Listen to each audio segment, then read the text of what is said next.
Hi. So I'm here again. So what happened is, yeah, I'll just go back where I left it. He actually uh, he built his headquarters at 6 kilometers out of Delhi, east of Delhi, which was considered more against the Mongol attacks, and it called it Tughlaqabad. So during that time, it is not given. It is given in your book also. This transfer of people coming and going wasted a lot of money and time, and people didn't like it. And so that was one difference. He was very fickle minded. These Tughlaqs, they were very fickle minded. And they made a lot of wrong decisions, but they ruled again for 100 years. Okay. So in 1321, he sent his eldest son Ulugh Khan, later known as Muhammad bin Tughlaq, to Deogir to plunder the Hindu kingdoms of Arangal and Tilang, now in Telangana. That is Hyderabad, sorry, not Hyderabad, Andhra Pradesh. Yes, Hyderabad area, but now it's a part of Telangana. It's separated in two parts. Andhra Pradesh, one is Andhra Pradesh and one is Telangana, or Hyderabad and Telangana, whatever. His first attempt was a failure.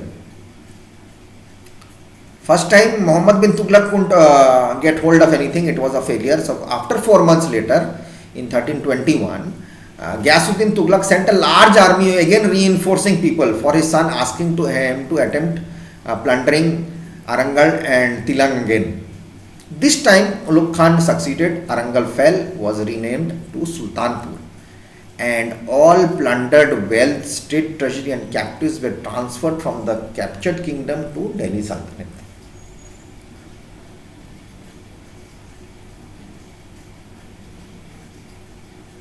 Okay, but during this time also there was a information that some army people left. He had during this huge army thing which he had done. He had paid them 1 year salary and whatnot they had done. But some people saw that where are we going? We don't know. So they left and went away, which was another loss for them. But again, from the loot, they get a lot of wealth from the state treasury from Telangana. They brought it to Delhi Sultanate. Now, the Muslim aristocracy in Lucknauti, that's in Bengal, invited Ghiyasuddin to extend his coup and expand eastwards into Bengal, attacking Shamsuddin Firoz Shah, which he did between 1324 to 1325. Now, Shamsuddin Firoz Shah was the independent ruler of Lucknauti kingdom. He ascended the throne with the title of Al Sultan Al Alam Shams Al Dunya Wah Al Din Abu Al Muzzar Firoz Shah Al Sultan, and evoked the name of Abbasid Caliph Mustasim Billah in his coins. He was in Bengal. Now, which he did in 1324 and 1325, after placing under control his son Ulugh Khan and leading his army to Lahoti. Who is Ulugh Khan? Ulugh Khan is, who is Ulugh Khan? Forgot. Muhammad bin Tughlaq.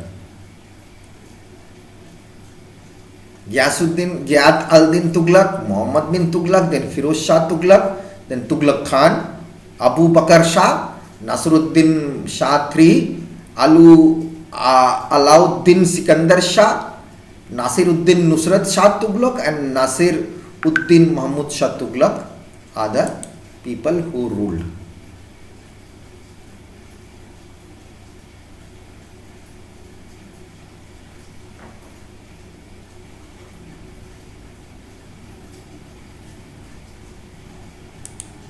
Understood?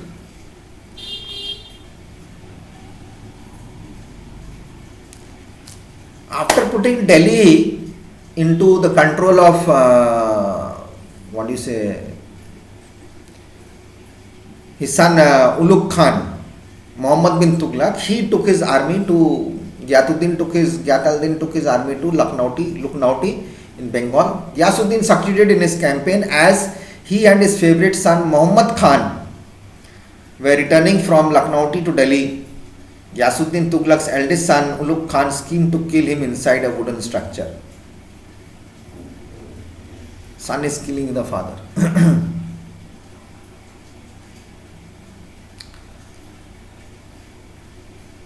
So, inside a wooden structure called the Kushk, built without foundation and designed to collapse, making it appear an ancient accident. History documents state that the Sufi preacher and Ulugh Khan had learned through messengers that Ghiyasuddin Tughlaq had resolved to remove them from Delhi upon his return. Ghiyasuddin Tughlaq, along with Mahmud, died inside that collapsed Kushk in 1325 AD while his eldest son watched. One official historian of Tughlaq court gives an alternate fleeting account of his death caused by a lightning bolt struck on the Kushk. Another official historian says Al-Badauddin Abdul Qadir Ibn Muluk Shah says makes no mention of lightning bolt or weather, but explaining the cause of the structural collapse to be the running of elephants. Al-Badawi includes a note of the rumor that the accident was pre-planned.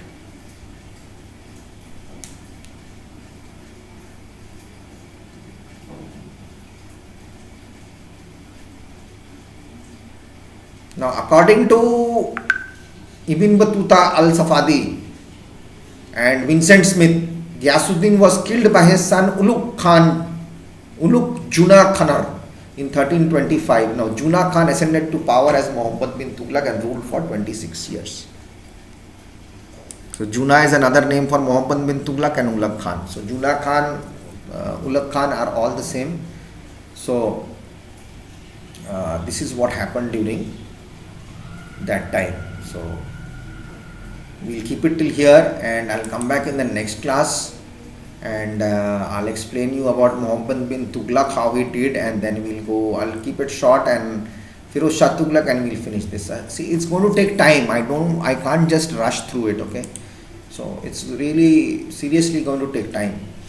So history is not like that. You just can't just read through and do your question answers, which sometimes I have few guys in class 7. I'll not name them, it does not look good. But you think it's only reading and doing question answers, but at the end of the day you have to learn about it like a story.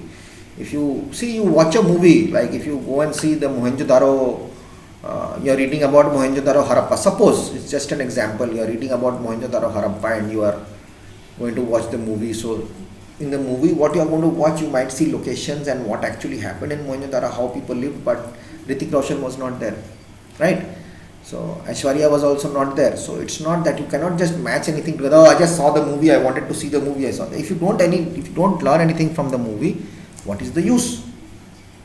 Small point, just to share with you a thought.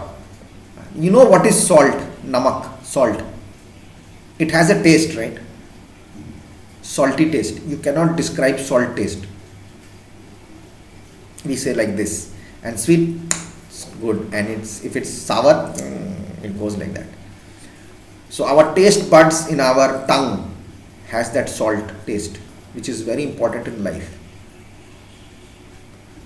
Much more important than sweet, much more important than sour is salt.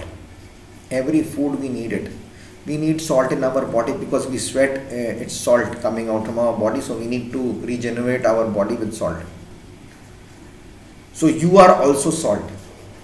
Very important. I take you children as salt because it's very important. You are very important for the society, for the future, for the country, for the world. Otherwise you wouldn't have come here. We wouldn't have been born as children to learn and to graduate, and not graduate in the sense, not your after 12 your graduation, not that graduate. Graduate is grow into yourself, grow step by step. So if you lose that taste, if the salt taste loses, when your mother is cooking, she puts that salt in the dal or the chicken or whatever in Domino's, if they don't have that salt and pepper, forget pepper, if they don't put salt, would it taste good? Will it have any use if salt's taste went away? People won't have sold salt, salt won't have come, people won't use it. Right? So you are salt. If you lose your state, if you lose your taste, you are worth of nothing. But again, salt is a very powerful thing. It's a very important thing. So you are very important. So don't lose your importance. You are very important. So be like salt. You have to be that thing. People should know you. Right? People will say, oh my God, what a nice child. Surely this child's parents, who are his parents? They will talk about your parents. They will say that seriously God is there. How is God there? Because your parents are God. God made you, how we came, I don't know. My mother gave me birth, my mother is my God. Right? I have not seen God, I have seen my mother, she is God. I have not seen God, I have seen my father, he is God. My God is those two people. After God, I see them as God. And after them, I see my school teachers in God, they are like my parents. Not God, they are like my parents, they share the same things in school also with me, which my parents can't because they have all other works to do. So they say that these parents are so good. That means God has sent such a nice person to you as in place of God, because God has got so much work to do also. We can't see God, we see our parents. So imagine how your parents will be happy and proud that someone else is talking about them because of their children, because of that salt, pure salt. So you are the salt of the family, you are the salt of the village, you are the salt of the city, you are the salt of the state, you are the salt of the country, you are the salt of the world.